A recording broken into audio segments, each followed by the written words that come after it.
10 Kids, No Pets by Ann M. Martin. Copyright 1988. Chapter 1. Abigail. Abby, fix my hair, please. Abby, I need you. Abby, I can't move my suitcase. It's too heavy. Abby Rosso closed her eyes for a moment. She was not the mother of all these children. She was only their big sister. Kids, the moving van is almost loaded up. Mrs. Rosso ran breathlessly into the bedroom. Are you sure there's nothing left anywhere? In the closets? In a cupboard? Abby's mother was a sight. August was not a good time of year to move, especially not to move out of hot, grimy New York City. Mom, take that dust rag off your head, Abby whispered loudly. Someone might see you. Plenty of people have already seen me, replied Mrs. Rosso. Abby groaned. Now please, kids, give me some help here. You're sure nothing's left behind? If we don't pack it now, it'll stay in New York forever. There's nothing, exclaimed Woody, sounding exasperated. Nothing, nothing, nothing, added Jan, hopping from one foot to the other. Did you check? Asked Mrs. Rosso. Nope, said Woody. I did, said Bainbridge. He was the oldest of the boys. It's okay, Mom. The movers got everything. I'm positive. Thank you. Mrs. Rosso glanced out the window at the moving van 3 floors below. Then she left the bedroom, taking the suitcase with her. I can't believe we're actually moving, said Abby, shaking her head. She wasn't speaking to anyone in particular, and none of her 9 brothers and sisters answered her. What did she expect? It was moving day. They were excited. Every single one of the Rossos wanted to move to the big farmhouse in New Jersey, except Abby. Abby wandered into the bedroom she had shared with Candy and the twins. It wasn't a very big room, and it had always been a mess, between Candy's books and Faustina and Gardenia's nature collection. But it had been in the room she had grown up in. More important, the room was in New York, which was where Abby wanted to stay. Abby was 14. She would be starting high school in a month. She had friends, lots of them, in New York, and they weren't all girls either. Lately, Roddy Howard had been calling her on the phone, and once when she'd been sitting in front of her building watching Ira and Jan, the Mr. Softy ice cream truck had come by, and Josh Freeberg from the building next door had bought Abby a toasted almond popsicle. Abby was pretty sure she wouldn't hear from Roddy or Josh after today. That's mine! Give it back! No, it's mine! I claim it! Abby could hear a fight starting in the next room. By the sound of things, it was going to be a doozy. Bainbridge was there, and he might break it up, or he might not. Since Abby was the oldest of all the kids, she felt it was her duty to keep them in line. Abby dashed into the room that had been the little kid's bedroom. Hannah, who was 8, was tussling with Jan, who was 6, over a pen. Hannah! Janthina! Cried Abby. She separated them, then stood between them with her hands on her hips. She took the pen from Hannah. Who started this? She asked. She did, the girls exclaimed, pointing at each other. Bainbridge stepped in. Jan found the pen under the radiator. Hannah says she lost it last winter. I can't believe you guys are fighting over a ballpoint pen, said Abby. There's nothing else to fight over, replied Hannah, glancing around the bare room. The other kids laughed. Hannah could usually make them do that. Well, I'll keep it for now, said Abby. She stuck it in the back pocket of her jeans. When we get to New Jersey, we'll decide what to do with it. Footsteps sounded in the hallway outside the bedrooms. Mr. Rosso strode into the room where Abby and her brothers and sisters were waiting with their suitcases. Is the van all packed? Asked Ira. Ira was 7. He was the tidiest person Abby knew. It was important to Ira that the van not only be packed, but be packed neatly. It's all packed, replied Mr. Rosso. Abby's father sat down on the windowsill. Apart from the floor, it was the only place to sit in the bare room. Looking at him, Abby thought that her father was probably in the wrong profession. He was an advertising executive in New York, and a very respected one from what Abby could tell. On weekdays he wore a dark suit and a tie and polished shoes. He carried a briefcase with a fat appointment calendar in it and rode around the city in cabs, having important lunches with other business people. Once he had eaten dinner with Mayor Koch. But that Mr. Rosso wasn't the real one. The real Mr. Rosso came to life on the weekends. He wore faded blue jeans and work boots and soft old shirts with the sleeves rolled up to his elbows. And he made furniture. That was his passion, carpentry. The Rossos had a fairly large apartment, as apartments in New York go, and Mr. Rosso had taken over one end of the kitchen for his woodworking. The arrangement was fine if you didn't mind sawdust in your soup every now and then, but Abby's father often complained that he didn't have enough space. If he had more space, he could build bureaus and tables, and maybe one day a wall unit, instead of just chairs and bookshelves. Now that they were moving to the farmhouse, Mr. Rosso would have a whole basement to himself. "Do you kids have everything?" asked Mr. Rosso. Abby's brothers and sisters nodded. Abby thought that was a pretty funny question coming from her father. Mr. Rosso might have been an important businessman, but at least at home, he was just like the absent-minded professor in a funny old movie Abby had once seen. He would lose things and forget things. He was completely disorganized, and his mind was always off in outer space. Once Bainbridge had found Mr. Rosso looking through a carpentry catalog in the living room. "Dad," he had asked, "is it all right if I shave my head, get a monkey, and move to Chicago?" Mr. Rosso hadn't even glanced up. He had replied. Woody and Hardy, who were 11 and 10, had been listening. They had laughed so hard they'd fallen on the floor. Mr. Rosso now continued to sit in the windowsill in the bedroom. Abby and Bainbridge glanced at each other. "Daddy," said Ira, "is it time to go?" "What? Oh, yes it is." "Yoo-hoo, where is everybody?" Mrs. Rosso called from the other end of the apartment. Abby blushed. She blushed every time her mother said something as embarrassing as yoo-hoo, which was fairly often. "We're still back here, Mom," Abby replied. Mrs. Rosso entered the bedroom, and then the entire Rosso family was together.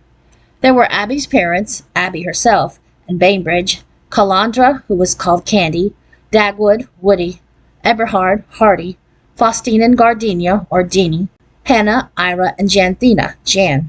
There were a lot of interesting things about Abby and her brothers and sisters, and most of those interesting things were due to Mrs. Rosso. First of all, Abby's mother had decided to have all of her children a year apart, and that was exactly what she had done. The 10 kids were like stair steps, except for Faustina and Deanie, the twins, who were sort of a landing on the stairs.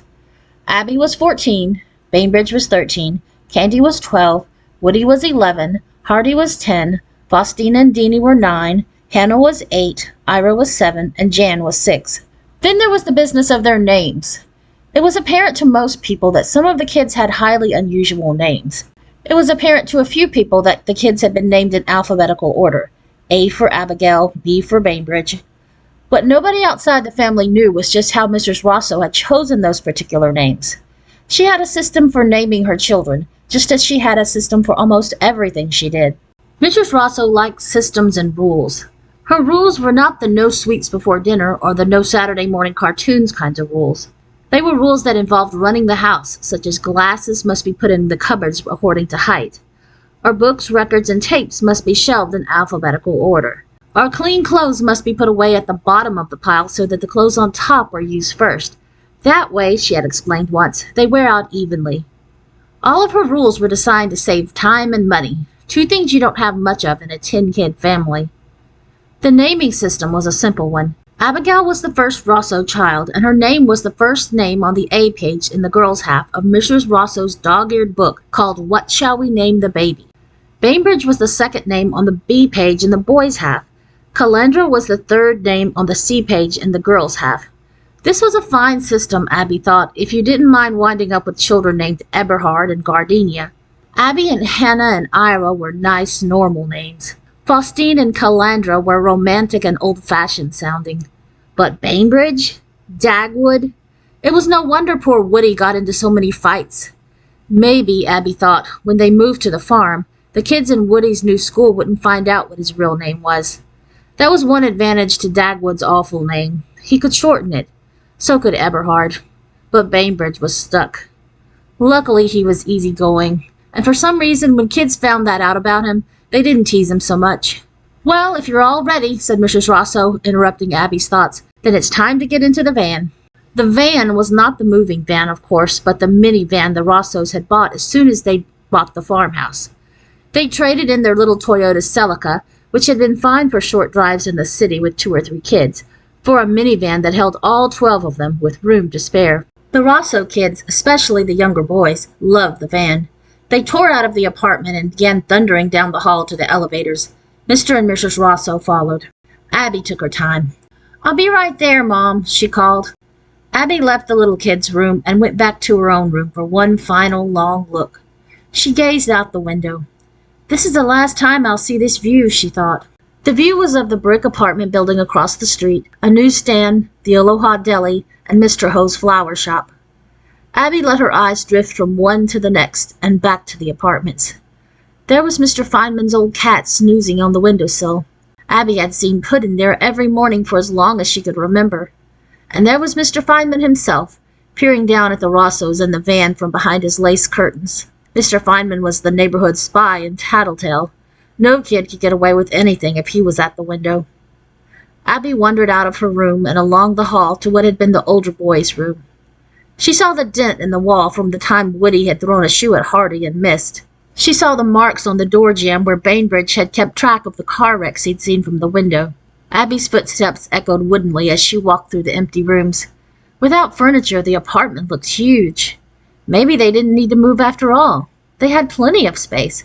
Why did they need more? Abby walked slowly through the living room and dining room and den and finally reached the front door.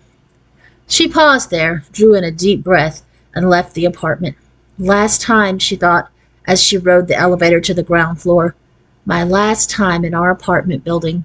Abby's eyes were assaulted by the glaring sunlight, and her ears were assaulted by the shouts of her brothers and sisters as she closed the door to the building behind her. "I want to sit in back," Woody shouted. "I want to ride in front, next to Daddy," cried Jan. "You know the rule," Mrs. Rosso said.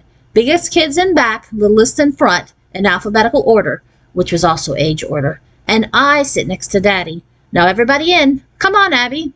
Abby ran down the stoop. "Bye, Mr. Feynman," she called, waving to the building opposite her. She couldn't resist. Mr. Feynman didn't answer, of course, but the curtains moved slightly as he stepped back from the window. "Abby! Abby!" someone shouted from down the block. Abby stopped halfway in the van. "Leah!" she cried. "Mom, it's Leah. I have to say goodbye one more time, please." Mrs. Rosso nodded. While Abby was talking to Leah, Garrett Klebanoff showed up to say goodbye, and Bainbridge crawled over the little kids and out of the van. Then Shirley Rosenstock showed up, and Hannah jumped out of the van. After that, the Smarts and the Bermans came by, and Mr. and Mrs. Rosso got out of the van. A half an hour later, Jan and Ira were playing ball with the kids who lived in the apartment above theirs, and not a single Rosso was in the van. Then two things happened at once. Josh Freeberg came out of the building next door, and Mrs. Rosso tapped her husband on the shoulder and said, "Honey, look at the time." Abby's father pulled his hand out of his pocket and discovered that he wasn't wearing his watch. "I must have left it inside somewhere," he said. "I better go check." "Daddy, I have to go to the bathroom," Jan announced loudly. "I'll come in with you." Abby blushed. Josh would show up just in time to hear Jan talking about the bathroom. "Hi, Abby," said Josh. "Hi," Abby replied. She glanced at Leah. Leah grinned at Abby and left her alone with Josh. "I'm really going to miss you," Josh said. "I'm going to miss you too. I wish we were going to be in high school together. It would be fun." "Yeah," said Abby. "If you were going to be here, I would have asked you to the first school dance." "You would have?" Abby couldn't believe it. Josh nodded. "Kids," Mrs. Rosso called then. "Time to go." "I guess my dad found his watch," said Abby. "We better say goodbye." "Yeah, well, goodbye." Josh leaned over and brushed Abby's cheek with his lips. Abby's face turned a fierce shade of red again. "Bye, Josh," she replied, eyes to the ground. "Whoa!" exclaimed Hannah. "Abby and Josh sitting in a tree, Kissing. First comes—" Hannah's words were cut off as Bainbridge clapped a hand over her mouth, picked her up, and carried her to the van under his arm. "Abby, goodbye," cried Leah. She threw her arms around Abby. "I'm going to miss you so much." "Oh, me too," said Abby. "I'll write every day." "Promise?" Leah nodded. "I'll write every day too," said Abby. "Promise?" Abby nodded. "I better get going. I have to sit in the back. It's easier to get there if Bainbridge and Candy and I go in first." "Bye," Leah called again. "Bye," said Abby. When the Rossos were settled properly in the van, Abby, Bainbridge, and Candy were in the seat farthest back. In front of them were Woody and Hardy. In front of them were Faustine and Deanie, and in the first seat were Hannah, Ira, and Jan. Mr. Rosso sat in the driver's seat, and Mrs. Rosso sat beside him in the single-passenger seat. "Ready?" asked Mr. Rosso. The Rosso kids were reflected in the rearview mirror, 10 freckled faces. The freckles were one of the few things Abby didn't like about her family. She liked having 9 brothers and sisters and hoped to have 10 kids herself one day. She liked the fact that the Rossos looked so much alike. Brown hair, blue eyes, round faces. But she didn't like their freckles. "Seat belts," called Mrs. Rosso. "Daddy," said Jan, "I have to go to the bathroom again." "Honey, you just went," Mrs. Rosso pointed out. "But I have to go again." "I have to go too," said Ira. "Anyone else?" asked Mrs. Rosso. Abby and her brothers and sisters looked at one another. "Me," said Hardy. "Me," said Deanie. "They might as well go now," said Abby's father. "Otherwise we'll have to stop at every rest station on the New Jersey Turnpike." Abby looked out the window of the van. All of the neighbors, Leah and Josh included, were standing around waiting to send them off. Instead, the doors to the van opened and Jan, Ira, Hardy, and Deanie tumbled out, followed by Mrs. Rosso. Abby could feel herself blushing as she shrugged at her friends. It was 10 minutes before everyone was strapped into the van again. "Goodbye, goodbye," called Leah and Josh and Garrett and Shirley and the Smarts and the Bermans. "Goodbye," called the Rossos. The van pulled into the traffic and Mr. Rosso edged along 31st Street until he reached Park Avenue. He made a careful turn onto Park and began making his way to 42nd Street and finally to the Lincoln Tunnel. Abby looked long and hard at everything they passed. It was the last time she'd be looking at New York as a true New Yorker. "Uh-oh," said Mr. Rosso, just as he was about to enter the heavy traffic feeding into the tunnel. 11 heads snapped to attention. The Rossos knew the sound of that uh-oh. Mr. Rosso was frantically patting his pockets and trying to feel inside a jacket lying on the floor of the van. "I can't find my wallet," he said grimly. "Oh, Ted!" Mrs. Rosso exclaimed. "Well, we'll have to turn around," he said. "It's probably back at the house. Everything's in it. Credit cards, cash. I must have left it inside when I took Jan to the bathroom." In the front seat, Hannah leaned over Ira and poked Jan. "It's all your fault," she said. Jan leaned over Ira and poked Hannah back. "It is not." "Is too." "Is not." Nobody bothered to stop the argument, and it continued as Mr. Rosso turned around and headed back to 31st Street. He pulled up in front of their apartment building, and everyone except Abby, who was too embarrassed, and Hannah and Jan, who were too cross, piled out of the van, called hello to the neighbors, and poured inside their old building to search for the wallet. When Abby couldn't stand the sound of her sister squabbling, she finally crawled up to the front seat and separated them. Jan sat down huffily on the floor next to the driver's seat. "Abby, you are not the boss of—" "Hey!" she cried. "What?" asked Hannah and Abby. "I found it! I found Daddy's wallet! It's right here under the seat!" A half hour later, the Rossos were back in the van, stuck in a traffic jam outside the Lincoln Tunnel. Abby nudged Bainbridge. "I never thought I'd say this, but I can't wait to get out of New York," she told him. "I know what you mean," he replied with a grin. "Mommy, this is boring," said Ira from the front seat. "And the van is getting dirty. Can we close the windows?" "Not until we're out of this traffic and we can put the air conditioning on again." "It's hot today," complained Woody. "Too hot," said Faustine. "Look at those dogs sticking their noses out of the car windows. It's too hot for them, all right. They're panting. They're not happy." "Poor things," said Deanie. All of the Rosso kids loved animals, but Faustine and Deanie loved them the most. And they cared about all animals, grasshoppers and bees and spiders and turtles and cats and dogs and jungle animals and desert animals and sea animals. "Mom, can we get a pet when we get to New Jersey?" asked Deanie. "Absolutely not," replied Mrs. Rosso. "Why not?" asked every single Rosso kid, even though they knew what the answer would be. "Because 10 kids is enough." That was not a fair reason, Abby thought. "Mom," said Hardy, "we couldn't have a pet in New York because there wasn't enough room. But now we're going to live on a farm." "Yeah," agreed the others. "But we're not going to be farmers." "Think of all the strays we could help out," said Faustine. "No," said Mrs. Rosso, "and that is my final word on the subject." "Mom," pleaded Deanie. "Deanie, I just said no." "Daddy, I want a pet," said Ira.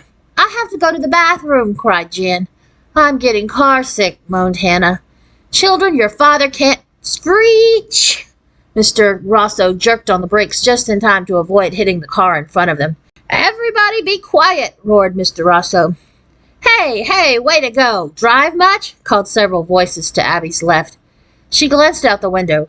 A convertible full of the cutest guys in the history of the universe was next to her.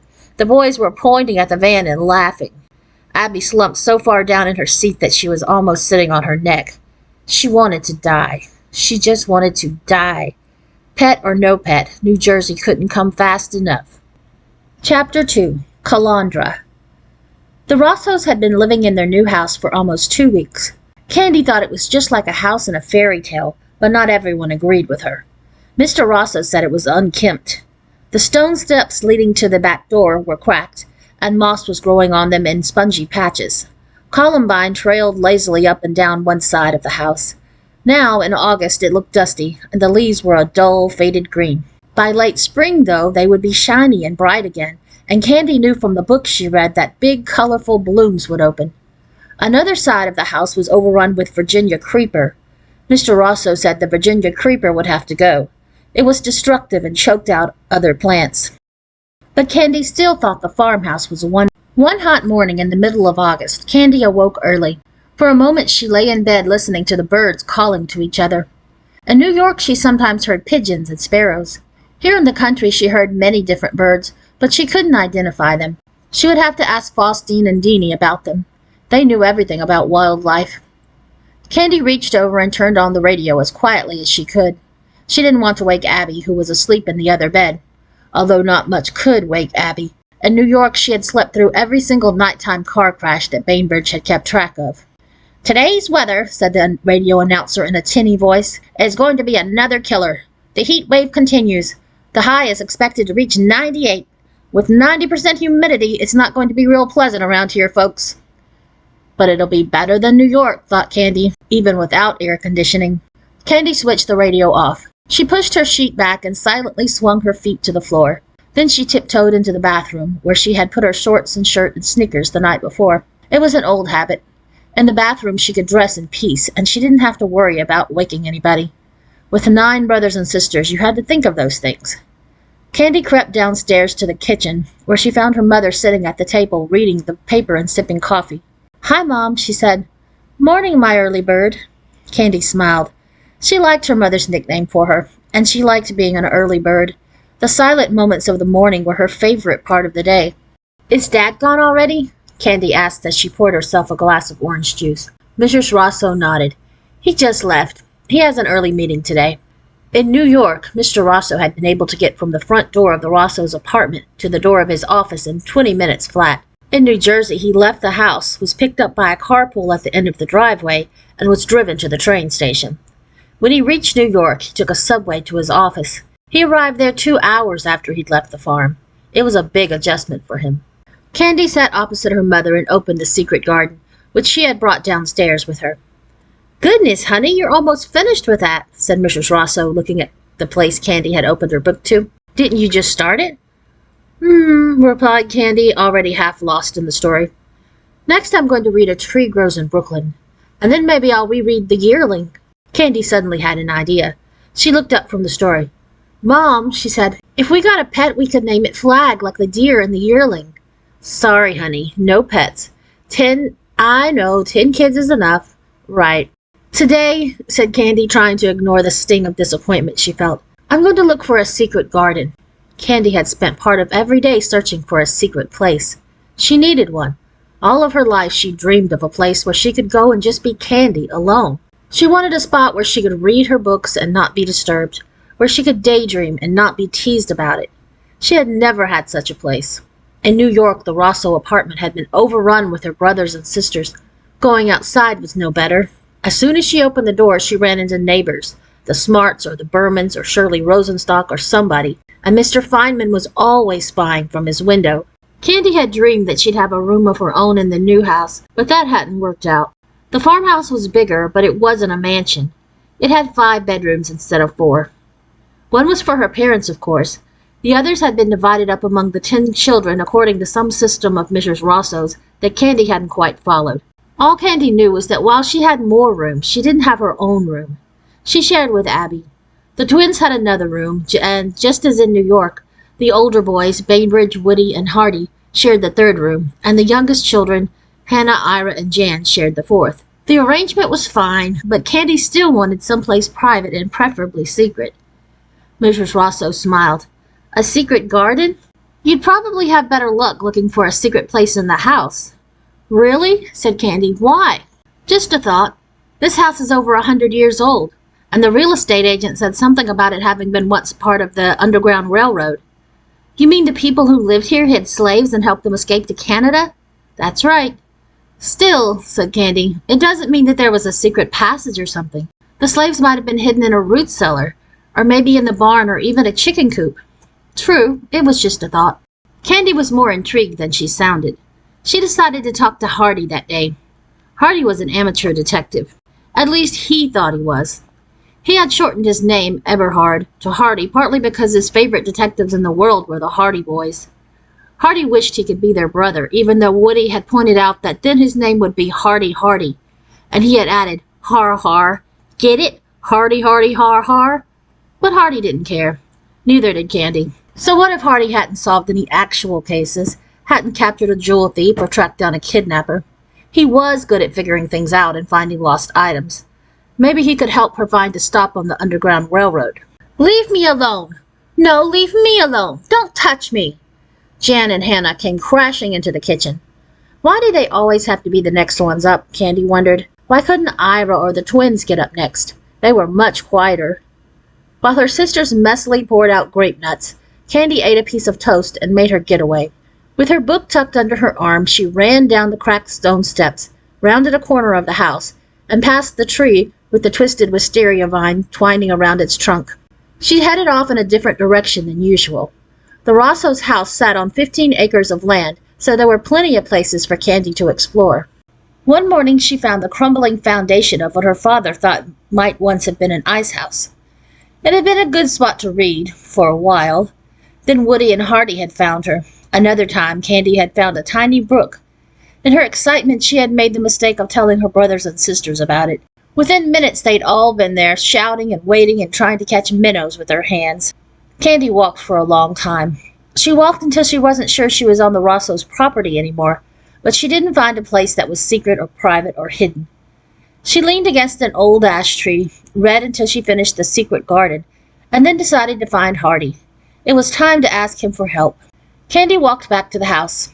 Once along the way, she thought she was lost, which was exciting, but soon she caught sight of the stone foundation she'd discovered several days earlier. The house was quiet. Candy found her mother folding clothes in the laundry room. Jan was helping her. This was the clothes folding system. Sort clothes according to owner. Separate kinds of clothes into piles, a sock pile, a t-shirt pile, and so forth. Fold each pile before going on to the next. Clothes folding that way went much faster for 12 people than you'd imagine. Mom, where's Hardy? Asked Candy. He and Woody and Ira went to the brook. Thanks, bye. I want you four back by 1 o'clock for lunch. If you see the others, tell them too, please. Candy was already out the door. Okay, she called over her shoulder. The sight of Ira playing in the brook was pretty interesting. Woody and Hardy were barefoot, wet, and muddy. Ira was wearing rain boots to keep his feet clean and dry. The rest of him was spotless, not a speck of mud anywhere. How can he catch minnows like that? Candy whispered to Hardy after she'd been watching the boys for several moments. How can he stay so clean? I don't know, replied Hardy, but he's caught more than me and Woody together. Woody and I, Candy corrected him. Listen, Hardy, she dropped her voice. Would you help me with something today? What is it? Asked Hardy suspiciously. Candy explained about the Underground Railroad and what the real estate agent had said. When she was finished, Hardy let out a low whistle. Boy, we better get right to work. Just let me change into my detective clothes. A grin spread across Candy's face. Great, she exclaimed. She turned to Woody. Hardy and I have to do something, she said. Watch Ira, okay? And Mom says to be home by 1 o'clock for lunch. Okay, replied Woody. He and Ira were bent over a flat rock examining a large beetle.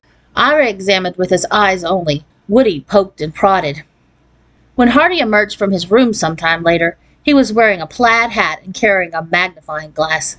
Candy thought he looked more like Sherlock Holmes than Frank or Joe Hardy, but she didn't tell him so, and she let him give the orders. Get 2 flashlights, he told her. We'll start in the barn. The barn was just one of several teetery buildings on the Rosso's property. There were also a chicken coop, a stone storage shed, and a stable. Of course, they were mostly empty, except for a lot of hay, and unused because the Rossos didn't plan to do any farming, although Mr. Rosso had stashed a few things in the storage shed. Candy followed Hardy to the barn. Why are we starting here? She asked. It looks like the oldest building. Also, once I saw a movie where this northern guy hid slaves in a hole he dug under his barn. He fixed it up, and the slaves could spend 2 or 3 nights in it if they needed to. Here, give me one of the flashlights and let's start looking. What am I looking for? A secret opening or something? Candy didn't think that was much to go on, but she began looking anyway. She and Hardy walked slowly through the barn, shining their flashlights everywhere. How come we're only looking on the floor? She asked. Maybe there was a secret place up in the loft. No, there wasn't, Hardy said disgustedly. Up above? No way. Why do you think it was called the Underground Railroad? Oh, said Candy. Maybe Hardy was a better detective than she gave him credit for. A half hour later, Candy and Hardy had found some old tools and a boot. But the floor of the barn seemed solid. Stable next, announced Hardy. The stable was more interesting than the barn. Some ancient harnesses had been left behind. They hung forgotten in the tack room. Candy found a horseshoe in one of the stalls. She decided to hang it over her bed for good luck. Hey, Candy exclaimed after she and Hardy had given the stable a thorough but disappointing once-over. It's almost 1 o'clock, lunchtime. By the time lunch was over, Hardy the detective had lost all interest in detecting. Woody wanted him to play skydivers in the barn loft, and that sounded much more appealing to him. Skydivers? Mrs. Rosso repeated. It's safe, Mom, honest. Bainbridge snorted. Look who's talking, the king of the emergency room. Woody bristled immediately. I am not the king of the emergency room.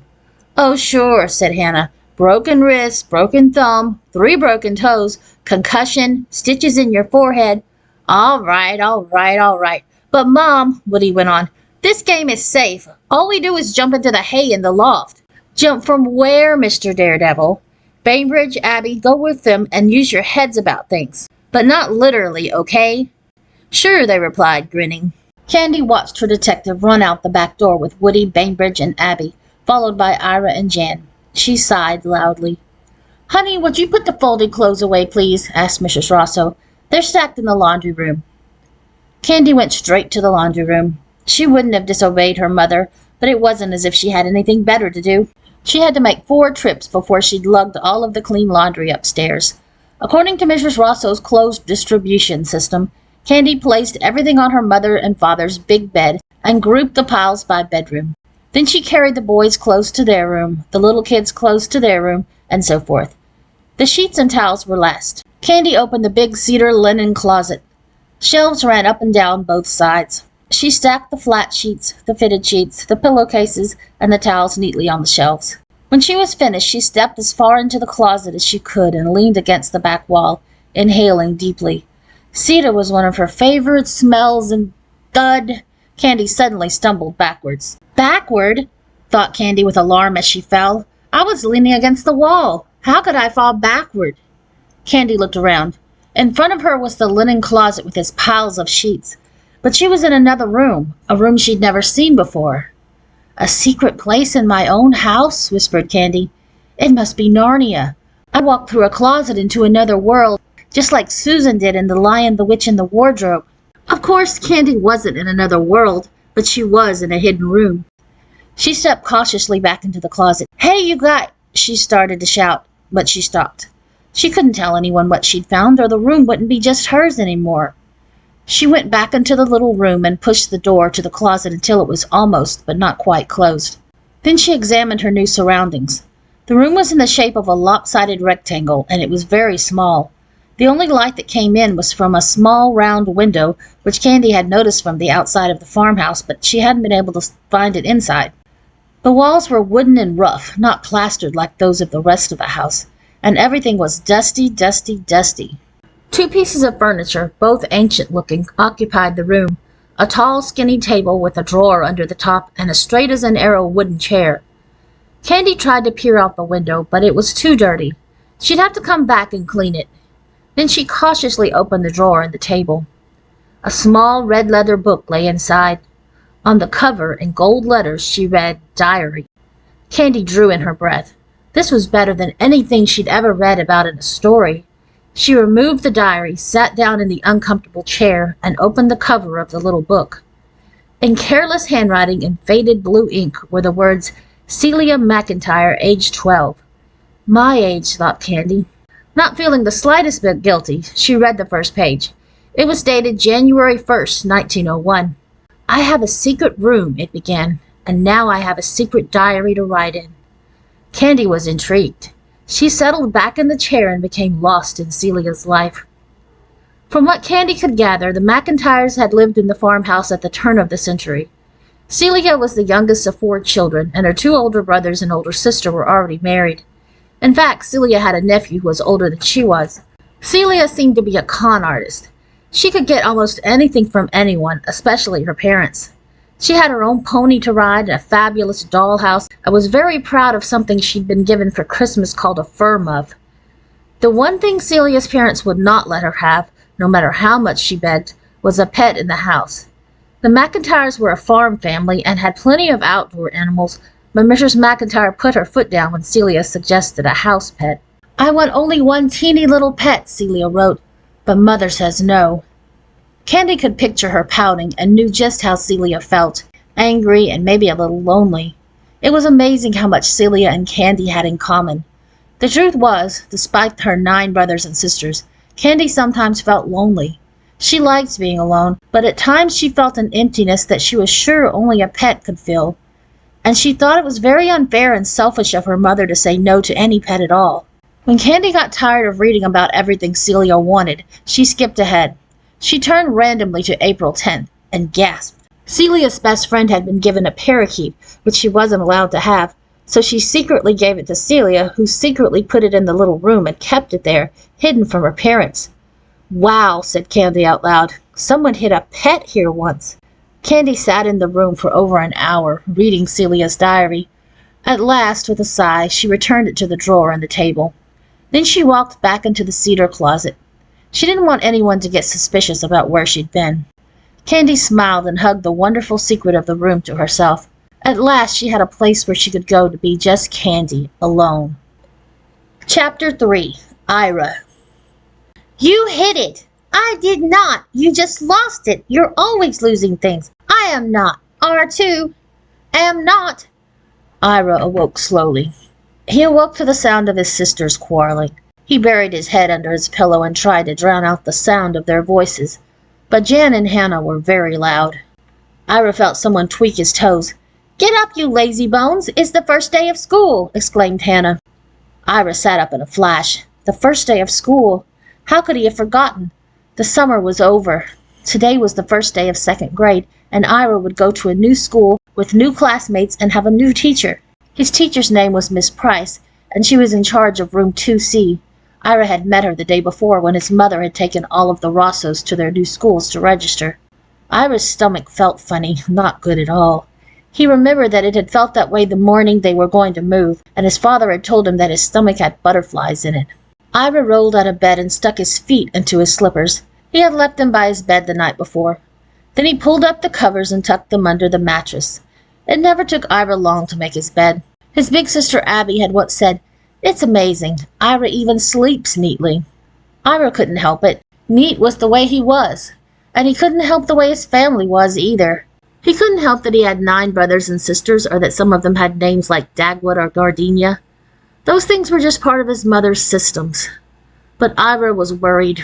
All those things that he couldn't help were bound to be discovered by his classmates, and then Ira would be teased. He was too neat, and the Rossos were too weird and too many.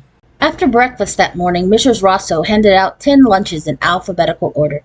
Abby, Bainbridge, Candy, Dagwood, Eberhard, Faustine, Gardenia, Hannah, Ira, and Jan. Then she shooed the kids out the door in alphabetical order. The Rossos ran to the end of their driveway, knapsacks and book bags and lunch boxes bumping along. They didn't want to be late for their buses. Ira watched the high school bus come by and pick up Abby. He felt sorry for her. As he waved at her through the window, he suddenly thought his big sister looked little. Then he watched the middle school bus roll to a stop and swallow up Bainbridge, Candy, and Woody. Finally, the elementary school bus, the Bluebird, stopped for Hardy, the twins, Hannah, Ira, and Jan. A Rosso for every grade except kindergarten. "Come on, Jan, sit with me," said Ira helpfully. Jan was the littlest Rosso, and Ira felt it was his duty to look out for her. The Rossos' arrival didn't go unnoticed. "Hey, just one family and they make a whole bus stop," a boy called. Ira turned around, bristling, but saw Hardy and Hannah in the seat behind him. "Don't say anything," Hardy murmured without moving his lips. Ira knew Hardy was mad about what the kid had said and also mad that he had to sit with his sister. Ira glanced at the twins in front of him. They weren't paying attention.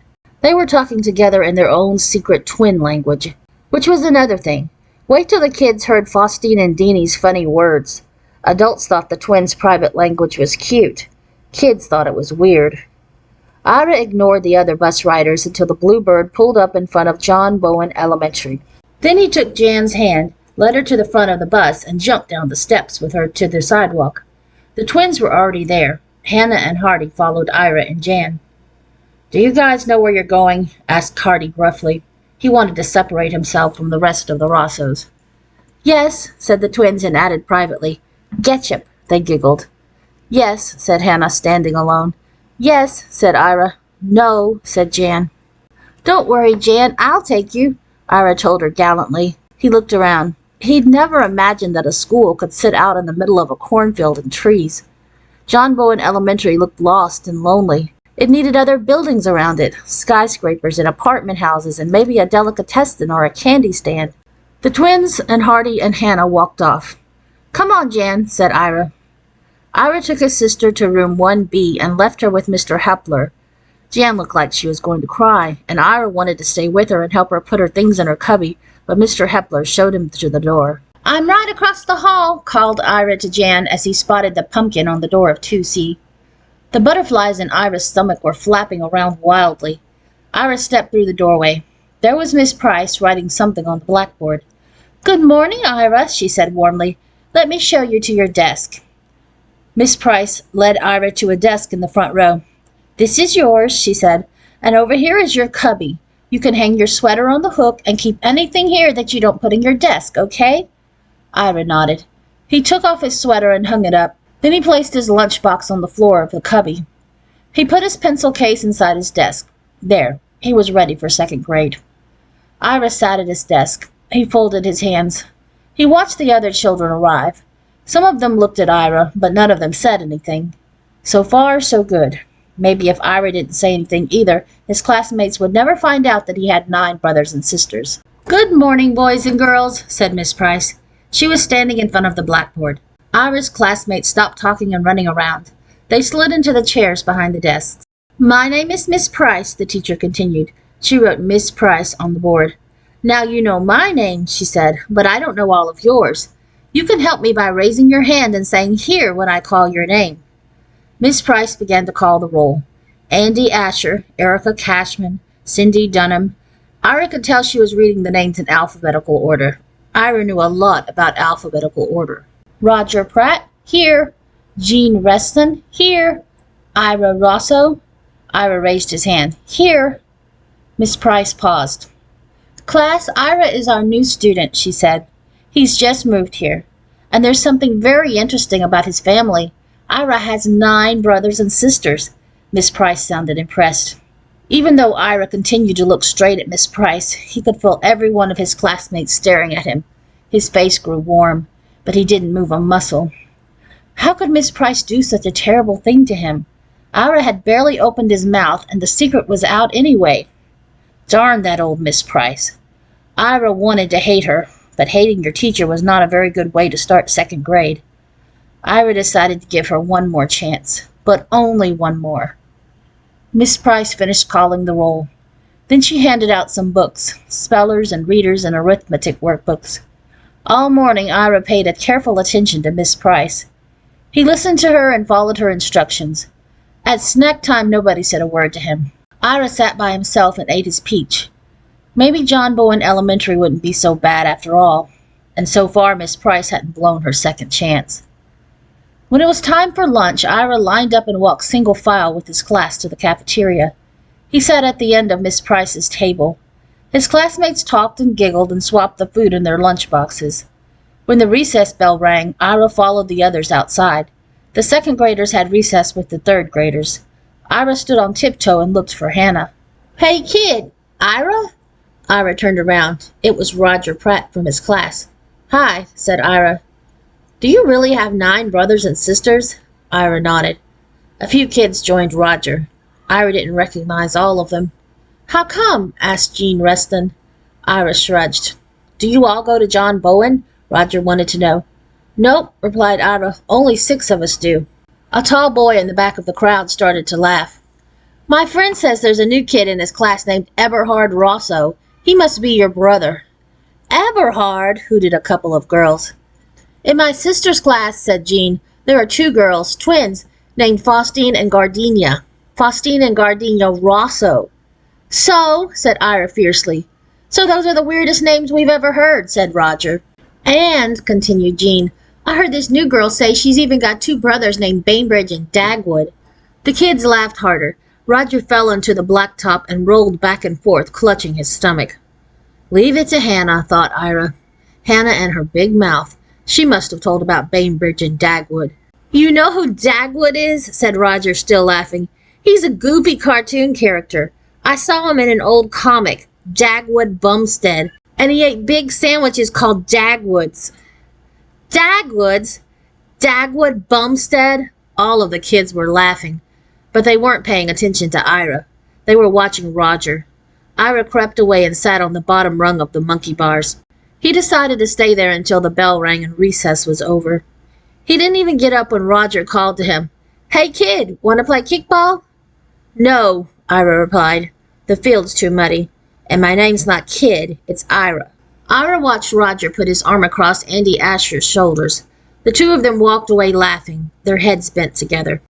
Back in Miss Price's room, Ira tried to forget about Roger and Andy and Jean and the tall boy.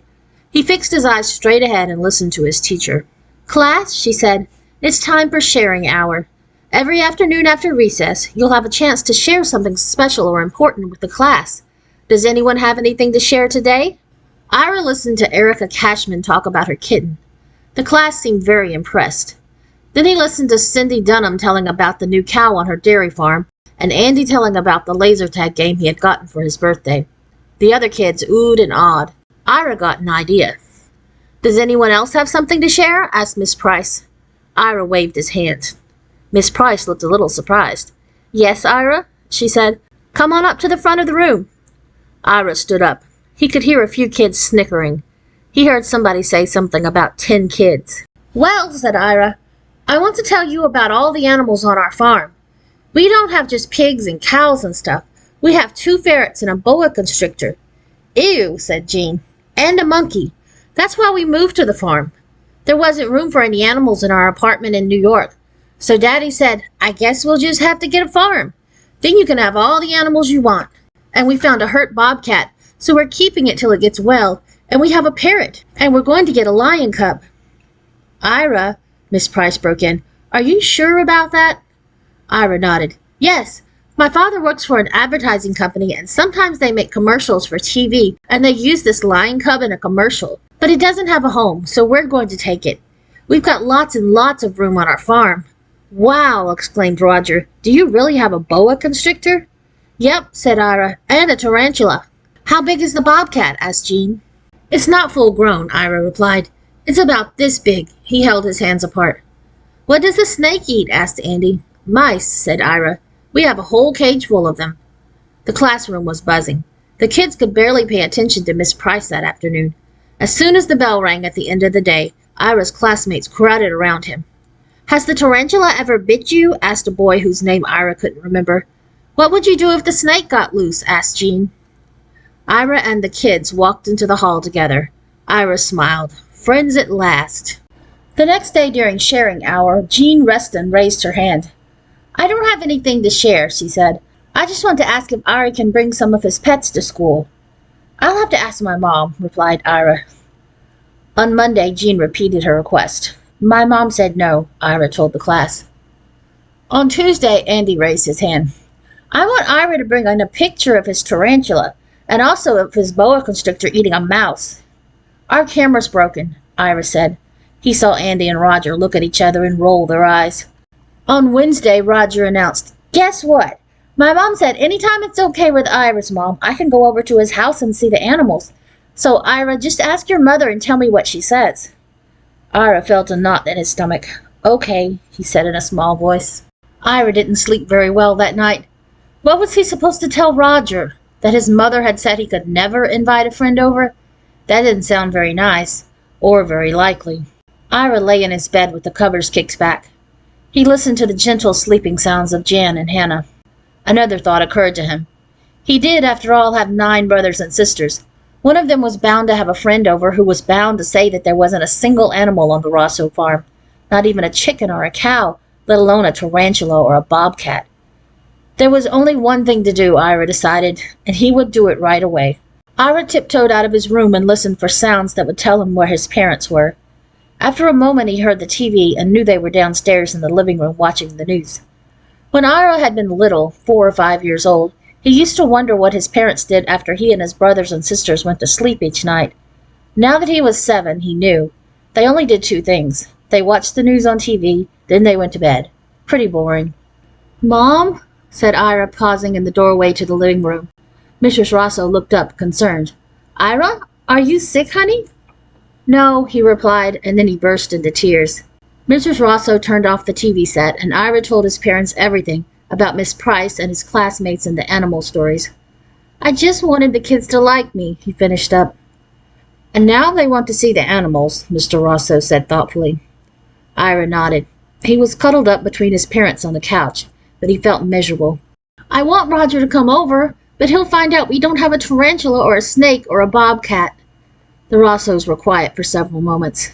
At last Mrs. Rosso said, "Would you like me to talk to Miss Price for you, honey?" Ira heaved a great sigh. "Yes, please," he replied. "All right, I'll call her after school tomorrow." On Thursday, Mrs. Rosso made her call, and on Friday, Ira jumped off the school bus and ran to Miss Price's room so he could be the first one there. Miss Price was waiting for him. "Hi," Ira said sheepishly. "Hi, Ira," Miss Price answered. "I spoke to your mother." "I know. Are you mad?" Miss Price smiled. "Maybe I'm a little bit mad at the stories you told, but I'm not mad at you. Do you understand, though? No more storytelling?" "Never," said Ira. "Now," Miss Price went on, "we have to straighten things out with the other kids, and I think the only thing to do is to tell them the truth." Ira swallowed hard. "Mom told me about that, too. I don't want to do it. It may not be as bad as you think. I'd like you to try it during sharing time today. Then you can tell the whole class. You'll only have to say it once." "Okay," Ira finally agreed reluctantly, but his knees felt like water. At sharing time that day, Duncan Fox told how his dog Jupiter was learning fancy tricks like the dogs on TV could do. April Ingram said that her parents were taking her to Disney World for her birthday. When April was finished, Miss Price turned to Ira. "Don't you have something you'd like to share?" she said. Ira's cheeks turned bright pink. He stood up very slowly. "Yes," he replied. The class started to whisper. Ira could hear the kids saying things like, "Another new animal," and "Maybe the lion cub came." Ira faced his classmates. He said, "I want to say that I don't have any animals." Ira glanced at Miss Price, who nodded at him encouragingly, but his tongue felt like it was glued into his mouth with peanut butter. "I made that up," he continued. "There are no animals at all on our farm, not even regular farm animals." "What?" someone exclaimed. Ira felt tears coming to his eyes, but he told himself not to cry. Crying would be worse than all the stories he had told. He drew in a deep, shaky breath. "My mom won't let us get a pet. She says 10 kids is enough. I'm sorry. I just wanted... Ira's voice was dropping. "You to like me," he finished in a whisper. He dropped into his seat and buried his head in his arms. For a moment the class was silent. Ira waited for the laughter to start. Instead, Duncan Fox raised his hand. "Yes, Duncan," said Miss Price. "Jupiter isn't really learning any TV tricks," he said. "I just made that up because Ira always has such good things to share." Ira dared to look up. Andy Asher raised his hand. "Well, I really do have laser tag," he said. "But my mom and dad gave it to me because they won't get me a pet either. I want Ira to come over and play sometime. I don't care if he has animals or not." Ira beamed. The knot in his stomach had disappeared. "Sure," he replied. And when school was over that afternoon, he invited both Roger and Andy to his house to go wading in the brook. "We really do have a brook," he added. "Honest." Chapter 4. Dagwood. Green slime, Woody was thinking. Monster warts, toadstool juice, Dracula's fangs. What a waste. Dagwood Rosso stood in Zinder's dime store. He was surrounded by makeup and mustaches, warts and wigs, capes and costumes. It was almost Halloween, Woody's favorite time of year. "But what a waste," he said out loud. All this great stuff and no reason to wear it. Isn't your homeroom having a party in school? Asked Hardy, fingering a little bottle of fake blood. Yeah, but big deal, replied Woody. So someone's mother brings in cupcakes or something. That's kid stuff. I want to go trick-or-treating the way we used to in New York. Hey, maybe we could go back to New York for Halloween. Don't count on it, said Bainbridge, coming up behind his brothers. I'll say, added Abby. Woody scowled. What a rip-off. In New York, where the Rossos knew most of their neighbors, all they had to do was go to each apartment building on their block, and they ended up with a whole bag of candy. That's how many people lived nearby. But here in New Jersey, they couldn't even see their closest neighbors from their house. We could walk 20 miles and come back with 3 Hershey bars, thought Woody crossly. He wished his mother would hurry up and finish her shopping so the Rossos could go home and he wouldn't have to torture himself anymore by looking at the costumes. He wandered to the front of the store and stood by the doorway, watching the sidewalk outside, so he'd be sure to see his mother the moment she appeared. What's wrong with you? Asked Hannah. Didn't you find a costume? Hannah was standing at the cash register, paying for a wart and a pair of green rubber hands. Every year she dressed up as a witch, and every year her costume got a little better. There's no point, replied Woody. We can't go trick-or-treating, and in middle school you don't dress up for class parties. There's not enough time. Woody didn't know whether that was true. He had just made it up, but it sounded good. Gosh, said Hannah, serious for once. That's awful. You mean in 3 years there won't be any point to my witch costume? She paused.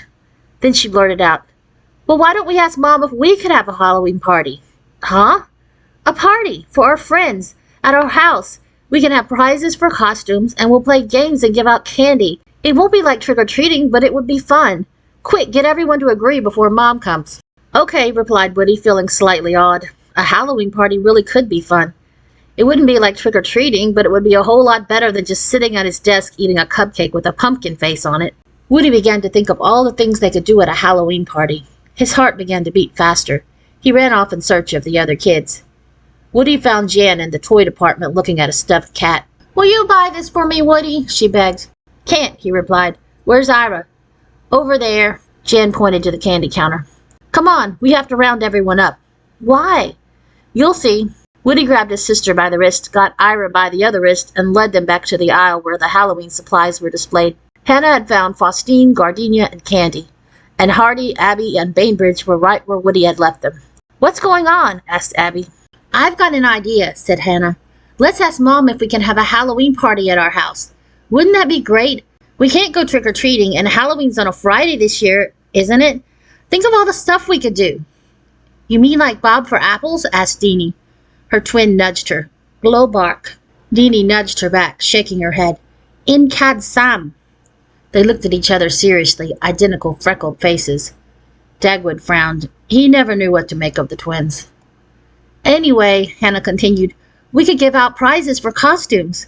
We could have a fortune teller, exclaimed Candy. We'll make Mom dress up in a turban and lots of jewelry. Yeah, agreed the others. Will there be candy? Asked Jan. Sure, replied Hannah. It was at that point in the conversation that Woody had a great idea. He didn't know where it had come from, but it was one of the best ideas of his life. You guys, he said slowly, you know what? We can make a spook house in the basement. Hang cobwebs from the ceiling, rig up ghosts, make kids touch peeled grapes and tell them they're eyeballs. Woody, you're a genius, Abby exclaimed. Boy, this is going to be the best Halloween ever. You think so? Woody replied. I hope so, she said. Hey, everybody, Bainbridge spoke up. Get ready. Here comes Mom. The Rossos took their cue from their biggest brother. He knew what to do in any situation. They could count on him for that. Bainbridge pretended to be examining an eye patch with great interest. The others turned back to the display. Woody found that he didn't have to pretend to be interested in the costumes. If they were going to have a party, then he'd need one after all, and he wanted it to be really great. He wanted to be Cromar the Magnificent, the world's most dazzling magician. Hi, kids, said Mrs. Rosso. Oh, Mom, Bainbridge replied. Are you done already? We didn't know you were here. I'm done. Have you all finished your shopping? Yes, replied Bainbridge, sounding dejected. We didn't buy much. Didn't see the point. Woody caught on immediately. I'm not buying anything, he announced. I won't be needing a costume this year.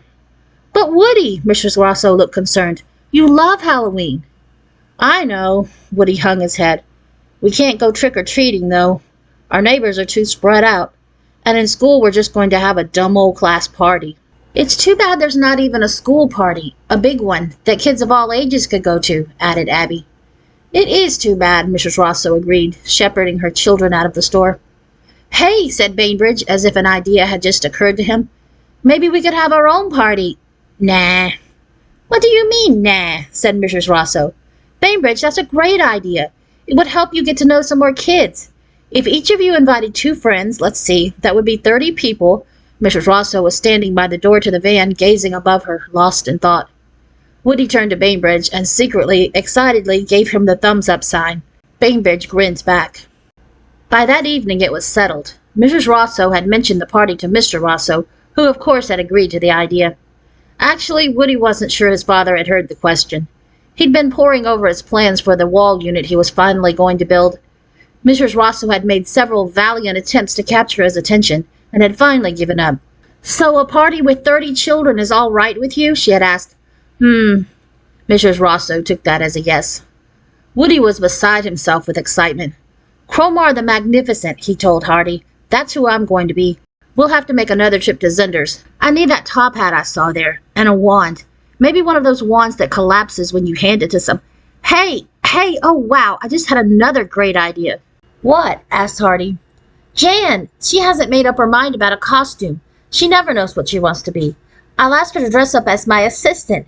She can wear, one of those leotard things.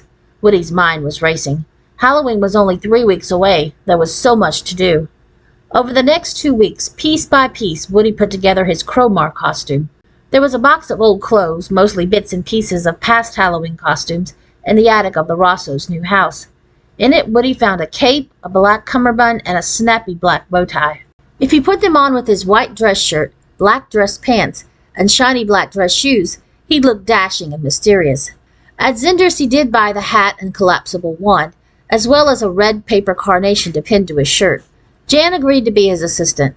It solved the problem of what costume to choose, and she liked the idea of dressing up in something sparkly. Mrs. Rosso found an old leotard and sewed sequins all over it. Then Woody and Jan glued glitter to a pair of tights. Furthermore, Jan got to wear her black patent leather party shoes, something she always looked forward to with great anticipation. So Woody was set, sort of. I just have the feeling I'm missing something, he told Hardy one night. Hardy looked up from the Hardy Boys mystery he was reading. Missing something? Missing items were of great interest to him. What is it? I bet I can find it for you. No, you can't, Woody told him, because I don't know what it is I'm missing. My costume just needs something more, that's all.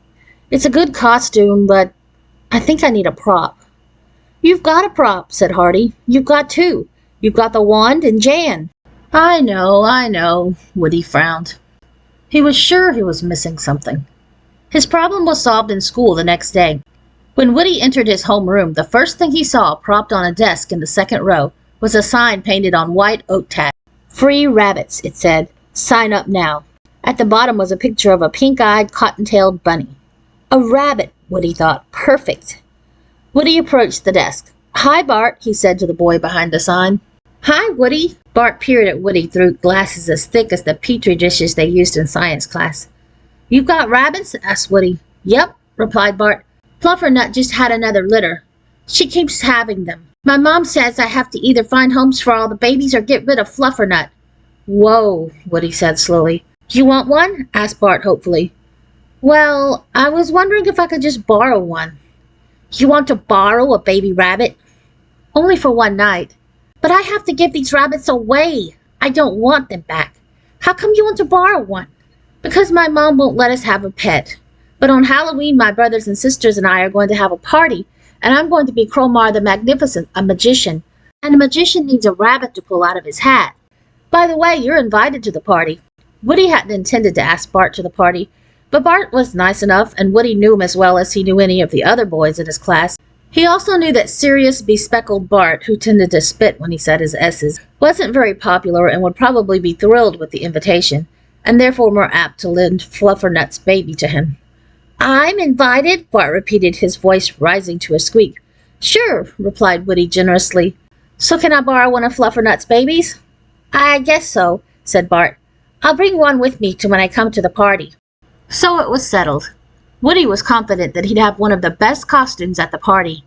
Furthermore, he would have a pet for one night. On Halloween afternoon, every single Rosso made a beeline for the school buses, and as soon as they were dropped off, ran up the long driveway to the farmhouse. Woody, Candy, and Bainbridge were the last to arrive. As the middle school bus drove off and they dashed to the house, Woody noticed 2 maple trees, each with only half of its yellow leaves left, silhouetted against the darkening sky.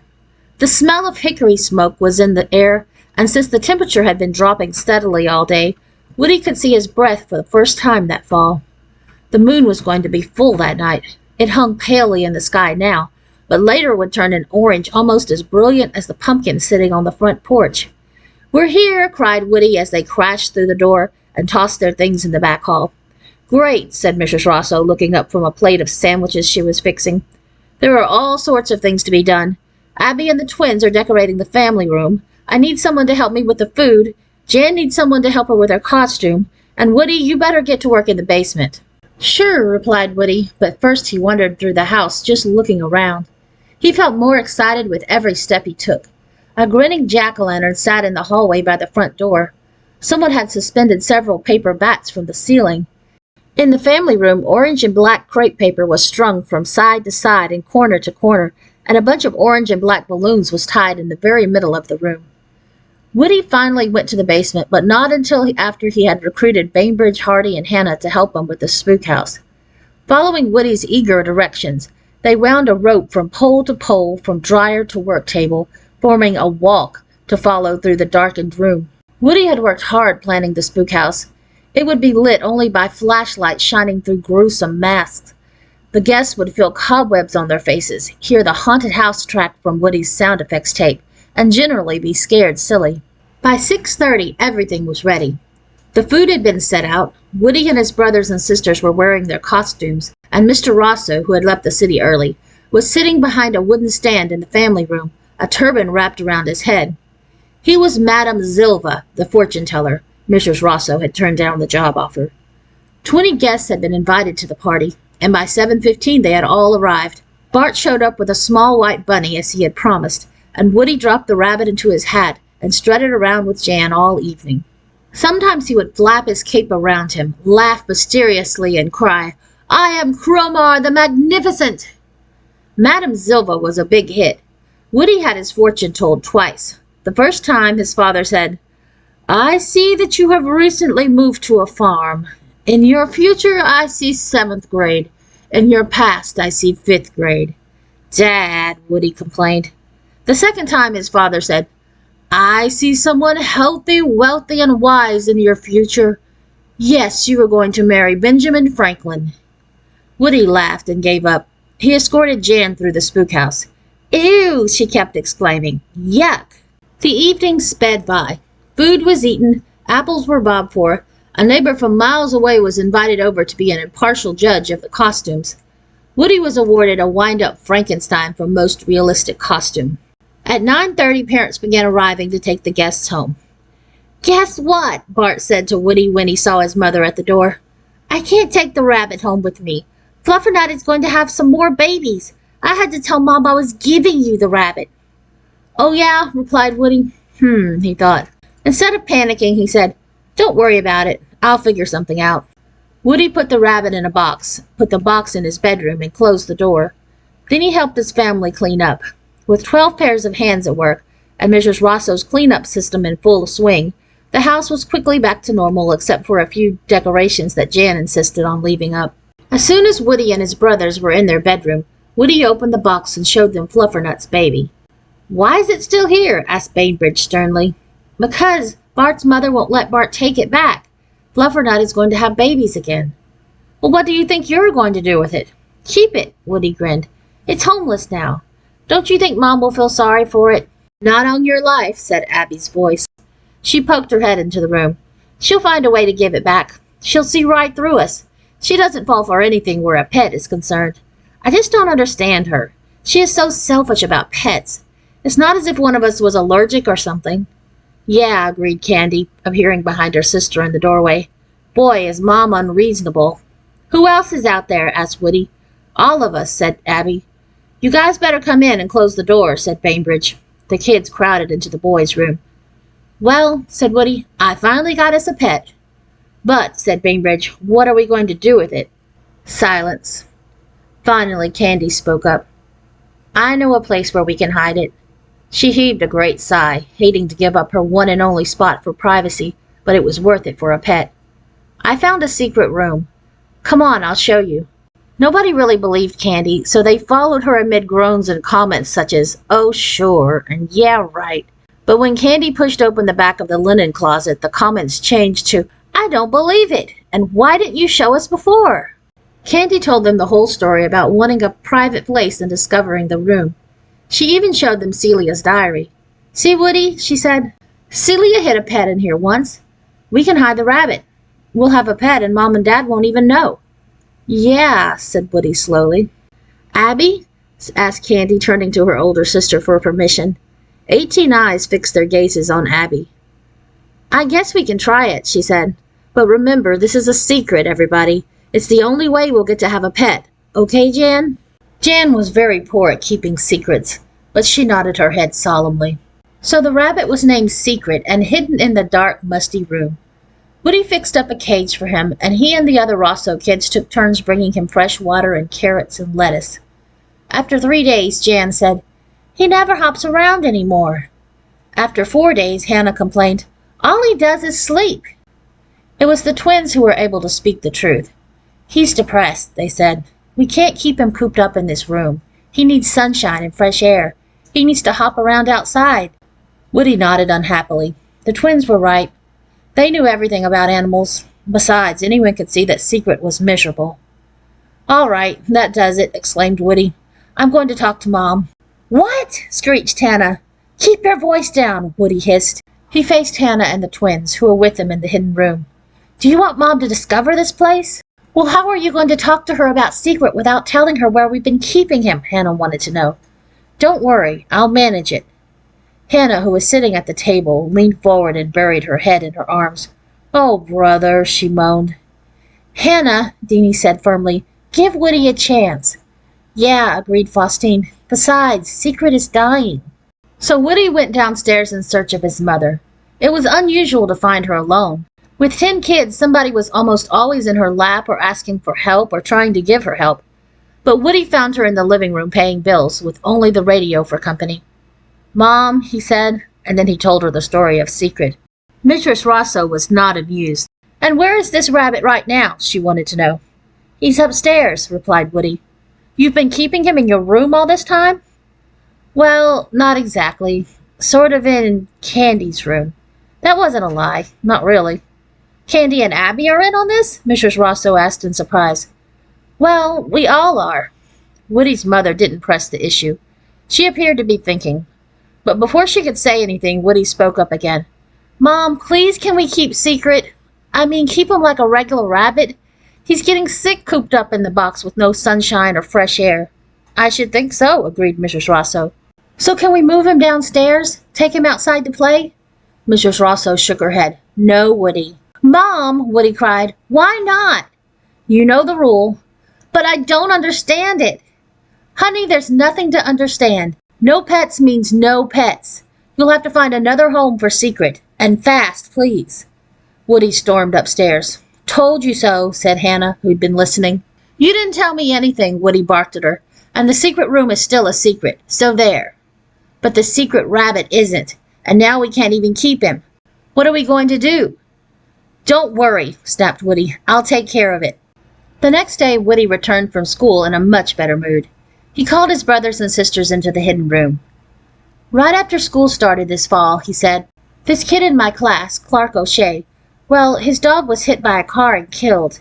He didn't get another dog, and I can see why, but I thought he might like a different kind of pet. I told him about Secret, and he really wants him. I'm going to give him Secret tomorrow. That, said Abby fondly, is a very nice idea. Yeah, agreed Ira. It was no fun having a hidden pet anyway.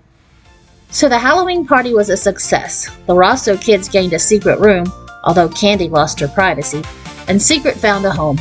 But Woody and his brothers and sisters were still without a pet.